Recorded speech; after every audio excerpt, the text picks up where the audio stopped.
ഗുരുവായൂരപ്പന്റെ മാനസപുത്രൻ ഗുരുവായൂർ കേശവനെ കുറിച്ചാണ് ഇന്നത്തെ വീഡിയോ. കേരളത്തിന്റെ സാംസ്കാരിക ചരിത്രത്തിൽ ഒരു ആന എന്നതിലുപരി ഭക്തിയുടെയും ദൈവികതയുടെയും പ്രതീകമായി മാറിയ അവിസ്മരണീയമായ ഒരു അധ്യായമാണ് ഗജരാജൻ ഗുരുവായൂർ കേശവൻ. കേവലം ഒരു ക്ഷേത്രത്തിലെ ആന എന്നതിനപ്പുറം ഗുരുവായൂരപ്പന്റെ മാനസപുത്രനായും ഒരു വിശുദ്ധനാനയായും ഭക്തലക്ഷങ്ങൾ അവനെ ഹൃദയത്തിൽ പ്രതിഷ്ഠിച്ചു. ആനക്കഥകളിലെ രാജകുമാരൻ എന്ന് വിശ്വവിഖ്യാതി നേടിയ കേശവന്റെ പേര് കേൾക്കാത്ത മലയാളികൾ ചുരുക്കമാണ്. അവന്റെ ജീവിതം ദൈവസന്നിധിയിൽ സമർപ്പിച്ച ഒരു പുണ്യജന്മത്തിന്റെ കഥയാണ്. നിലമ്പൂരിലെ വനങ്ങളിൽ നിന്ന് ഗുരുവായൂരിലെ തിരുനടയിലേക്കുള്ള അവന്റെ നാടകീയമായ യാത്ര സവിശേഷമായ സ്വഭാവവും ഭക്തിയും ഐതിഹാസികമായ അന്ത്യം, എന്നും മങ്ങാത്ത ഓർമ്മകൾ എന്നിവയെല്ലാം ചേർന്ന ഒരു ഇതിഹാസമാണ് ഗുരുവായൂർ കേശവൻ. കേശവന്റെ കഥ മനുഷ്യനും മൃഗത്തിനും തമ്മിലുള്ള അതിർവരമ്പുകൾ മായ്ച്ചു കളയുന്നു. അവനെ ഒരു മൃഗമായിട്ടല്ല, മറിച്ച് തൻ്റെതായ വ്യക്തിത്വവും ഭക്തിയുമുള്ള ഒരു ദിവ്യ ജന്മമായാണ് സമൂഹം കണ്ടത്. മനുഷ്യരൂപത്തിലല്ലെങ്കിലും അചഞ്ചലമായ ഭക്തിയും സമർപ്പണവും കൊണ്ട് ഭഗവാനോട് ചേരാമെന്ന ഉദാത്തമായ സന്ദേശമാണ് കേശവന്റെ ജീവിതം നൽകുന്നത്. അവന്റെ ഓരോ പ്രവൃത്തിയും ഭഗവാനോടുള്ള ഭക്തിയുടെ പ്രകടനമായി വ്യാഖ്യാനിക്കപ്പെട്ടു. അങ്ങനെ കേശവൻ മനുഷ്യനും ദൈവത്തിനും ഇടയിലുള്ള ഒരു കണ്ണിയായി മാറി. ഭക്തിയുടെ ജീവിക്കുന്ന ഉദാഹരണമായി തലമുറകളുടെ മനസ്സിൽ ഇന്നും ജീവിക്കുന്നു. ഗുരുവായൂർ കേശവന്റെ ജീവിതം ആരംഭിക്കുന്നത് നിലമ്പൂർ കാടുകളിലാണ്. അവിടെ കളിച്ചു നടന്ന ഒരു കുട്ടിക്കൊമ്പൻ ആരോ കുഴിച്ച വാരിക്കുഴിയിൽ വീണു പോയതോടെയാണ് അവൻ്റെ ജീവിതത്തിൻ്റെ ഗതി മാറിയത്. അവിടെ നിന്ന് അവൻ പഴയ ഏറനാട്ടിലെ ഏറ്റവും വലിയ ഭൂ ഉടമകളായിരുന്ന നിലമ്പൂർ കോവിലകത്ത് എത്തപ്പെട്ടു. കോവിലകത്തെ കുട്ടിക്കൊമ്പനായി അവൻ വളർന്നു. എന്നാൽ അവൻ്റെ ജീവിതം മാറ്റിമറിച്ചത് മലബാറിനെ പിടിച്ചു കുലുക്കിയ ഒരു ചരിത്ര സംഭവമായിരുന്നു. 1921 മലബാറിൽ മാപ്പിള ലഹള പൊട്ടിപ്പുറപ്പെട്ടപ്പോൾ അതിൻ്റെ ഭീതി നിലമ്പൂർ കോവിലകത്തും എത്തി. ആക്രമണം ഭയന്ന് നിലമ്പൂർ കോവിലകത്തെ വലിയ രാജ തൃശ്ശൂരിലേക്ക് താമസം മാറി. കോവിലകത്തെ സ്വത്തുക്കളുടെയെല്ലാം മേൽനോട്ടം ഒരു കാര്യസ്ഥനെ ഏൽപ്പിച്ചു. എന്നാൽ ലഹളക്കാർ കാര്യസ്ഥനെ വധിച്ചതോടെ കാര്യങ്ങൾ അവതാളത്തിലായി. തൻ്റെ സ്വത്തുക്കളെല്ലാം നഷ്ടപ്പെടുമെന്ന് ഭയന്ന തമ്പുരാൻ ഗുരുവായൂരപ്പനെ വിളിച്ച് പ്രാർത്ഥിച്ചു. നഷ്ടപ്പെട്ട സ്വത്തുക്കളെല്ലാം തിരികെ ലഭിക്കുകയാണെങ്കിൽ തൻ്റെ കൊമ്പനാനകളിൽ ഒന്നിനെ ഗുരുവായൂർ ക്ഷേത്രത്തിൽ നടയിരുത്താമെന്ന് അദ്ദേഹം നേർച്ച നേർന്നു. ദൈവഹിതം പോലെ തമ്പുരാന് തൻ്റെ സ്വത്തുക്കളെല്ലാം തിരികെ ലഭിച്ചു. തൻ്റെ വാക്കു പാലിച്ചുകൊണ്ട് 1922 ജനുവരി 4 അദ്ദേഹം കുട്ടിക്കൊമ്പനാനയായ കേശവനെ ഗുരുവായൂർ ക്ഷേത്രത്തിൽ നടയിരുത്തി. അന്ന് ഏകദേശം 10-15 വയസ്സ് പ്രായം മാത്രമുണ്ടായിരുന്ന ഒരു ചെറിയ ആനയായിരുന്നു കേശവൻ. കേശവന്റെ ഗുരുവായൂരിലേക്കുള്ള വരവ് ഒരു സാധാരണ ഇടപാടായിരുന്നില്ല, മറിച്ച് ഒരു വലിയ സാമൂഹിക സംഘർഷത്തിൻ്റെയും അതിൽ നിന്നുള്ള അതിജീവനത്തിൻ്റെയും പ്രതീകമായിരുന്നു. മാപ്പിള ലഹളയുടെ രൂപത്തിൽ വന്ന അശാന്തിയെയും അനിശ്ചിതത്വത്തെയും ഭക്തി എന്ന മാർഗത്തിലൂടെ മറികടന്നതിൻ്റെ ഫലമായിരുന്നു കേശവന്റെ സമർപ്പണം. അങ്ങനെ കേശവൻ കേവലം ഒരു വഴിപാട് വസ്തുവായിരുന്നില്ല, മറിച്ച് അക്രമത്തെയും ഭയത്തെയും അതിജീവിച്ച വിശ്വാസത്തിൻ്റെയും പുനഃസ്ഥാപിക്കപ്പെട്ട സമാധാനത്തിൻ്റെയും ജീവിക്കുന്ന അടയാളമായി മാറി.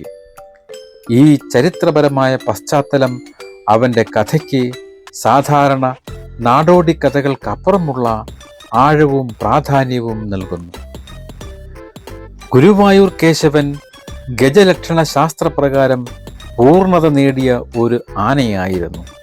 അവൻ്റെ ശാരീരികവും സ്വഭാവപരവുമായ സവിശേഷതകൾ അവനെ മറ്റ് ആനകളിൽ നിന്ന് വേറിട്ടു നിർത്തി. മാതംഗശാസ്ത്രത്തിൽ പറയുന്ന എല്ലാ രാജകീയ ലക്ഷണങ്ങളും ഒത്തിണങ്ങിയ അപൂർവ ജന്മമായിരുന്നു കേശവൻ. ഏകദേശം 324 സെന്റിമീറ്റർ, അതായത് 11.5 അടി ഉയരം, കടഞ്ഞെടുത്തതുപോലുള്ള മനോഹരമായ കൊമ്പുകൾ, വലിപ്പമേറിയതും ഉയർന്നതുമായ തലക്കുനി, തേൻ നിറമുള്ള തെളിഞ്ഞ കണ്ണുകൾ എന്നിവ അവനുണ്ടായിരുന്നു. അപൂർവമായി മാത്രം കാണുന്ന ലക്ഷണമൊത്ത 20 വെള്ള നഖങ്ങളും കേശവനുണ്ടായിരുന്നു. വെള്ളപ്പുള്ളികളുള്ളതും നിലത്തിഴയുന്നതുമായ നീളമേറിയ തുമ്പിക്കൈയും അവൻ്റെ പ്രത്യേകതയായിരുന്നു. യൗവനത്തിൽ മതപ്പാട് കാലത്ത് കാണിച്ചിരുന്ന ചില വേലത്തരങ്ങൾ കാരണം ഭ്രാന്തൻ കേശവൻ എന്നൊരു ചെല്ലപ്പേരും അവനുണ്ടായിരുന്നു. എന്നാൽ ഇവിടെ നിന്ന് ഇടഞ്ഞാലും അവൻ ഓടിയെത്തിയിരുന്നത് ഗുരുവായൂരപ്പൻ്റെ സന്നിധിയിലായിരുന്നു. അവൻ്റെ ഈ സ്വഭാവം മാറ്റാനായി ക്ഷേത്രത്തിൽ 41 ദിവസം ഭജനം നടത്തിയെന്നും അതിനുശേഷം അവൻ ശാന്തനായെന്നും പറയപ്പെടുന്നു. കേശവൻ തന്നിഷ്ടക്കാരനും കാർക്കശ്യക്കാരനുമായിരുന്നു. ഒരിക്കൽ തൃശ്ശൂരിനടുത്തുള്ള കൂർക്കഞ്ചേരി പൂരത്തിന് എഴുന്നള്ളിക്കാൻ പോകുമ്പോൾ പുഴയ്ക്കൽ പാടത്തെത്തിയപ്പോൾ എന്തോ അനിഷ്ടം തോന്നിയ അവൻ യാത്ര മതിയാക്കി ഗുരുവായൂരേക്ക് തിരികെ നടന്നു. പാപ്പാന്മാർ എത്ര നിർബന്ധിച്ചിട്ടും അവൻ വഴങ്ങിയില്ല. തൻ്റെ തന്നിഷ്ടങ്ങൾക്കപ്പുറം കേശവൻ അചഞ്ചലമായ ഭക്തിയും അപാരമായ വിവേകവും ഉള്ളവനായിരുന്നു. അവൻ തൻ്റെ ജീവിതകാലത്ത് ഒരാളെപ്പോലും ഉപദ്രവിച്ചിട്ടില്ല. ഒരിക്കൽ പാപ്പാനോട് പിണങ്ങിപ്പോകുമ്പോൾ ഒരു ഇടുങ്ങിയ വഴിയിൽ എതിരെ വന്ന കുട്ടികൾക്ക് വേണ്ടി അവൻ ശാന്തനായി വഴിമാറിക്കൊടുത്ത കഥ പ്രശസ്തമാണ്. ഗുരുവായൂരപ്പൻ്റെ തിടമ്പ് ഒഴികെ മറ്റൊന്നും അവൻ്റെ മുൻകാലിലൂടെ ശരീരത്തിൽ കയറ്റാൻ അവൻ സമ്മതിച്ചിരുന്നില്ല.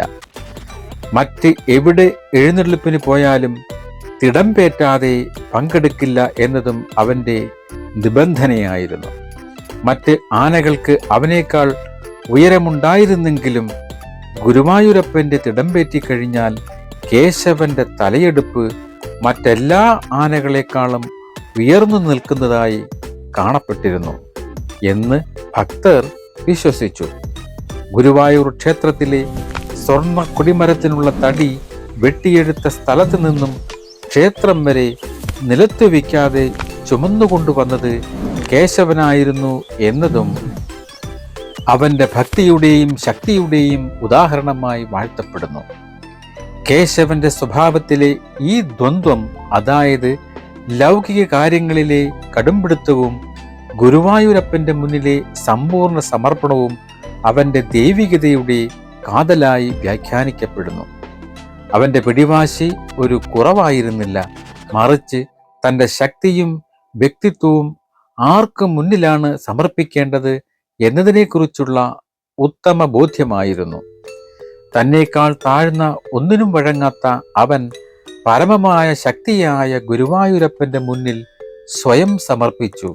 ഇത് യഥാർത്ഥ ഭക്തി എന്നത് അന്ധമായ അനുസരണയല്ല, മറിച്ച് ദൈവികതയെ തിരിച്ചറിഞ്ഞ് തൻ്റെ അഹന്തയെ പൂർണ്ണമായി സമർപ്പിക്കുന്നതാണെന്ന സന്ദേശം നൽകുന്നു.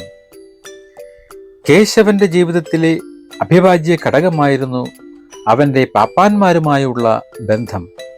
ഈ ബന്ധം അവൻ്റെ ബുദ്ധിയും വൈകാരികമായ ആഴവും വെളിപ്പെടുത്തുന്നതായിരുന്നു.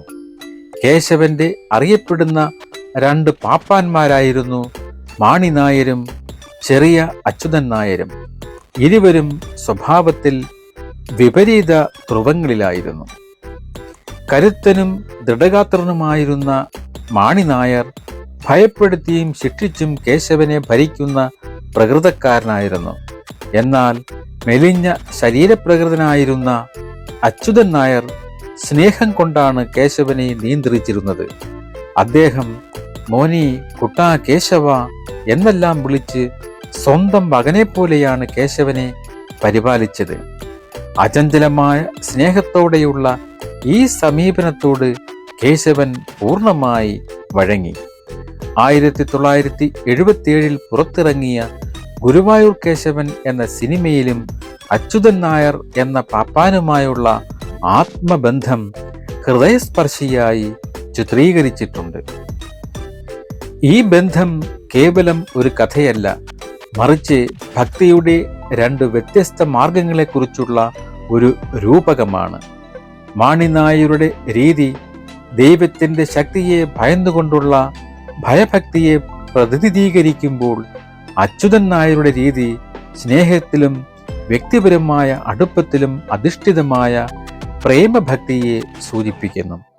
കേശവൻ അച്യുതൻ നായരുടെ സ്നേഹത്തോട് പ്രതികരിച്ചത് ദൈവികമായ ശക്തി സ്നേഹത്തിനും സമർപ്പണത്തിനുമാണ് വഴങ്ങുന്നത് എന്ന സന്ദേശമായി ഭക്തർ കാണുന്നു.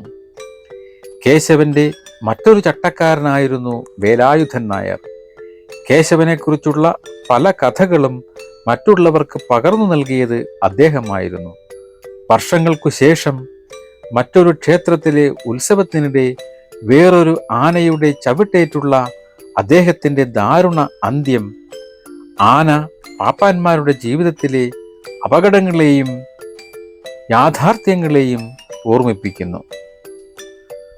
ഗുരുവായൂർ ക്ഷേത്രത്തിൽ അരനൂറ്റാണ്ടിലേറെക്കാലം സ്തുത്യർഹമായ സേവനം അനുഷ്ഠിച്ചതിൻ്റെ ബഹുമാനാർത്ഥം 1973 ഗുരുവായൂർ ദേവസ്വം കേശവന് ഗജരാജൻ എന്ന ബഹുമതി നൽകി ആദരിച്ചു.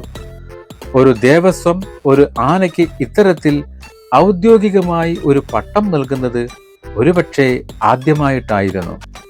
ഈ ബഹുമതി കേശവന്റെ പദവി ഒരു പ്രിയപ്പെട്ട ക്ഷേത്രാന എന്നതിൽ നിന്ന് ഔദ്യോഗികമായി അംഗീകരിക്കപ്പെട്ട ഒരു ഗജരാജാവായി ഉയർത്തി. കാലക്രമേണ ഗുരുവായൂർ ദേവസ്വത്തിൽ കേശവൻ എന്ന പേരിൽ മറ്റ് ആനകളും പ്രശസ്തരായിട്ടുണ്ട്. ഇത് ആശയക്കുഴപ്പത്തിന് ഇടയാക്കാതിരിക്കാൻ ഐതിഹാസികനായ ഗുരുവായൂർ കേശവനെയും പിന്നീട് പ്രശസ്തനായ ഗുരുവായൂർ വലിയ കേശവനെയും വേർതിരിച്ചറിയേണ്ടത് അത്യാവശ്യമാണ്. ഗജരാജൻ കേശവന്റെ ജീവിതകാലം 1904 മുതൽ 1976 വരെയാണ്. എന്നാൽ ഗുരുവായൂരിലെ വലിയ കേശവനാണെങ്കിൽ 1969 മുതൽ 2021 വരെയാണ്. ഗുരുവായൂർ കേശവന് 324 സെന്റിമീറ്റർ പൊക്കമുണ്ടായിരുന്നപ്പോൾ വലിയ കേശവന് 305 മുതൽ 309 സെന്റിമീറ്റർ വരെയായിരുന്നു പൊക്കം. 1922 നിലമ്പൂർ കോവിലകമാണ് ഗുരുവായൂർ കേശവനെ നടക്കിരുത്തിയത് എങ്കിൽ 2000 നാഗേരി വാസുദേവൻ നമ്പൂതിരി നടക്കിരുത്തിയതാണ് ഗുരുവായൂർ വലിയ കേശവനെ. ഈ അന്തരങ്ങളാണ് കേശവനും വലിയ കേശവനും തമ്മിൽ ഉണ്ടായിരുന്നത്. ഗുരുവായൂർ കേശവന്റെ ജീവിതത്തിലെ ഏറ്റവും ഉദാത്തമായ അധ്യായം അവന്റെ അന്ത്യനിമിഷങ്ങളാണ്. ഇതൊരു സാധാരണ മരണമായിരുന്നില്ല, മറിച്ച് ഒരു ഭക്തന്റെ ഭഗവാനിനുള്ള ലയനമാണെന്ന് ആണ് കണക്കാക്കപ്പെട്ടിരുന്നത്. 1976 ഗുരുവായൂർ ഏകാദശി ഉത്സവത്തോടനുബന്ധിച്ചുള്ള നവമ ദിവസം രാത്രി സ്വർണക്കോലമേന്തി എഴുന്നള്ളിപ്പിന് നിൽക്കുമ്പോഴാണ് കേശവന് ദേഹാസ്വാസ്ഥ്യം അനുഭവപ്പെട്ടു തുടങ്ങിയത്. അവന് ഒരു ചെറിയ വിറയൽ അനുഭവപ്പെട്ടു. ഉടൻ തന്നെ കോലം മറ്റൊരാനയുടെ പുറത്തേക്ക് മാറ്റി കേശവനെ കോവിലകം പറമ്പിലേക്ക് കൊണ്ടുപോയി.